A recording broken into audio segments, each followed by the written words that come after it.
പോത്താനിക്കാട് ഗ്രാമപഞ്ചായത്തിൽ തണ്ണിമത്തൻ കൃഷിയിൽ 100 മേനി വിളവ് നേടി. യുവകർഷകനായ ജെറി ജോയ് പാട്ടത്തിനെടുത്ത് 2 ഏക്കർ കൃഷിയിടത്തിൽ കിരൺ ഇനത്തിലുള്ള തണ്ണിമത്തനാണ് കൃഷി ചെയ്ത് വിളവെടുത്തത്. പോത്താനിക്കാട് ഗ്രാമപഞ്ചായത്തിൽ തണ്ണിമത്തൻ കൃഷിയിൽ 100 മേനി വിളവ് നേടിയിരിക്കുകയാണ് യുവകർഷകനായ ജെറി ജോയ്. പാട്ടത്തിനെടുത്ത 2 ഏക്കർ കൃഷിയിടത്തിൽ കിരൺ ഇനത്തിലുള്ള തണ്ണിമത്തനാണ് താരമായത്.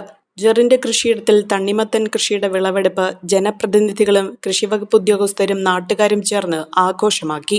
10 കിലോഗ്രാമിന് മുകളിൽ വരെ തൂക്കമുള്ള തണ്ണിമത്തൻ ഉൽപ്പാദിപ്പിക്കാൻ കഴിഞ്ഞു.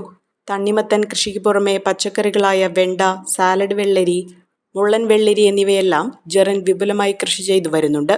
ബിരുദാനന്തര ബിരുദം വിദ്യാഭ്യാസ യോഗ്യതയുള്ള ജെറിൻ മറ്റൊരു ജോലിക്കും പോകാതെ പൂർണ്ണസമയവും കൃഷിയിൽ സജീവമാണ്. മുഴുവൻ കർഷകർക്കും പ്രചോദനമായ അദ്ദേഹത്തിന്റെ കൃഷികൾ മാതൃകാപരമാണ്.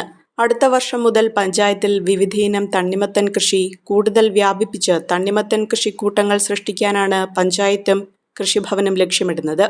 തണ്ണിമത്തൻ പാടത്ത് നടന്ന വിളവെടുപ്പ് ഗ്രാമപഞ്ചായത്ത് പ്രസിഡന്റ് KP ജെയിംസ് ഉദ്ഘാടനം ചെയ്തു.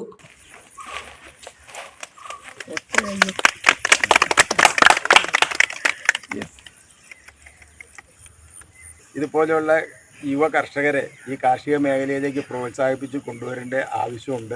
അതുപോലെ തന്നെ കുടുംബശ്രീയും ഈ സംരംഭത്തിന് വേണ്ടി നല്ല രീതിയിലുള്ള ഇടപെടലും പ്രവർത്തനവും അവരുടെ JLG ഫണ്ടോ ഈ JLG ഫണ്ട് മുഖേന ഒക്കെ ചെയ്തേക്കണതാണ്. അപ്പോൾ അവരും ഇതിൻ്റെ അകത്ത് വളരെ ഇൻവോൾവ്ഡ് ആയിട്ടുണ്ട്.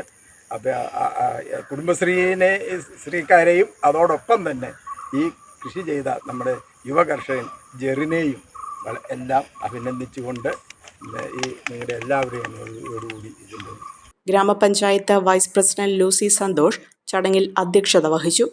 വികസനകാര്യ standing committee chairman Anil Abraham, ക്ഷേമകാര്യ standing committee chairperson Sheela Roy, ആരോഗ്യ വിദ്യാഭ്യാസ standing committee chairperson Mercy Viju, ഗ്രാമപഞ്ചായത്ത് അംഗങ്ങളായ Pradeep KC, Jiji Mathew, Jinesh K Paul, Joby VG, Vincent Abraham, Minimol Chacko, Sabu Varghese, Seena Saji, Alanshya Robi, കൃഷി officer Bose Mathai, CDS chairperson Raji Dileep, കൃഷി അസിസ്റ്റന്റുമാരായ സുഹറ TM, ഷെറീന KP, യുവ കർഷകൻ ജെറിൻ ജോയ്, വിവിധ കർഷക സമിതി ഭാരവാഹികൾ, കർഷകർ എന്നിവർ ചടങ്ങിൽ പങ്കെടുത്തു. ഒരു കുടുംബത്തിനാവശ്യമായ എല്ലാ വസ്ത്രങ്ങളും ഹോൾസെയിൽ വിലയിൽ ഇപ്പോൾ സ്വന്തമാക്കാം. ഇന്ന് തന്നെ സന്ദർശിക്കൂ A1 textiles, Nehru park, Muvattupuzha.